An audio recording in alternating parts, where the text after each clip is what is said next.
A brief history of the Church of the Nazarene in Columbia. The Church of the Nazarene in Columbia, Kentucky was organized October 10, 1923, by Kentucky District Superintendent Reverend J. W. Montgomery. This was the result of a tent meeting held on the Ms. Schuyler Neat property where the Dairy Mart was located, at the bottom of Jamestown Hill. The charter members, with their pastor, Reverend Eckhart, purchased the church building that was owned by the United Brethren in Christ Church, located at 310 Jamestown Street. This building was then destroyed by a fire in 1941. A new building was erected on that spot and dedicated in 1948 under the supervision of Reverend Robert Altman. Due to the need for larger facilities, a new property was purchased at 1200 Jamestown Street. The parsonage was erected in 1970 with the present church being completed in 1972 with a dedication service being led by District Superintendent Reverend Alec Olmert. The Wheat Fellowship Hall was constructed in 1987, which added a fellowship hall and a gym to the present property. A fun bit of history here at CCN and the cross that you see in the front of the main church building. Sammy and Rebecca Ford migrated here from North Carolina and were among the first to settle in Adair County. They built a unique cabin out of red cedar logs.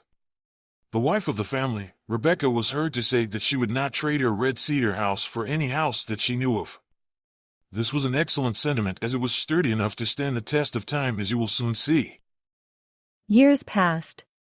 One of the son-in-laws, David Willen, saw service in the Civil War. He and Seth Bradshaw were taken prisoners in Tennessee. Bradshaw died while taken prisoner, but Willen survived the hardships and returned home and lived to be an old man in the Glens Fork community. When the new Church of the Nazarene was built in 1973, one of the sills from the house was chosen to form the cross on the east side of the new building, clearly visible from Highway 55. This house was unoccupied for many years as it was the scene of a murder in the early 1900s. The crime, according to history, was never solved. A lot of superstition was felt about this house, and children often when passing looked the other way and walked lightly, never dreaming that someday the part of this house most hidden would someday be displayed so prominently. Columbia First Church of the Nazarene has been blessed by God to be allowed to be a part of Adair County, Kentucky for the last 100 years. We have seen many things come and many things go. We have experienced joy and heartache.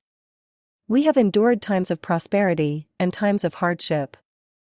Through it all, we have always kept our focus on the calling that God has placed on this church to minister to the people of Columbia, Kentucky.